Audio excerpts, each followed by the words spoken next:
When people think of spies doing espionage overseas, wearing disguises and all these kinds of things, it does make you think they must be exceptionally good at dealing with fear because a lot of people would be too nervous or too anxious or whatever to not like crack under that kind of pressure. If you're meeting the guy that has the nuclear codes for Iran or whatever, and you've been working for 9 months to meet this person, you've got to have a good handle on your own anxiety and your own fear.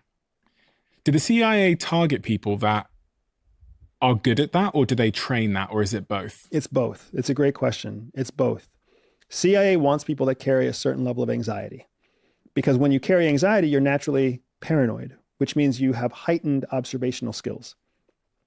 Most people who suffer from anxiety feel like they're inadequate in some way.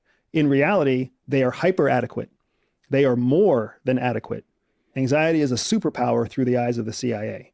I would take somebody with anxiety any day over somebody without anxiety because anxiety keeps you alive. Anxiety keeps you sharp. Anxiety keeps you learning. It keeps you attentive. It's a good thing. But to your second point, you are also trained. You are trained to understand how fear works. And like to oversimplify it, your brain has two hemispheres, right? A left brain and a right brain. Your left brain is your logical brain. Your right brain is your emotional brain. Because you have two different hemispheres and they operate on two different bases, right? One is based in logic, one is based in emotions. They actually operate and they process at different speeds.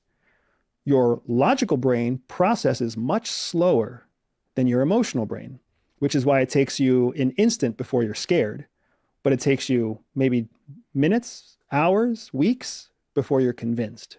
So what ends up happening is fear in an untrained person, going back to our conversation about trained versus untrained, in an untrained person, fear is an emotion that's processed by the emotional brain very quickly. So then they react instinctively to their fear. That's where a lot of people who suffer from anxiety get held back. When you can train someone to understand that the same thing that makes them emotionally scared is also being processed by their logical brain. Your brain is actually going through the process of determining how scared you really need to be.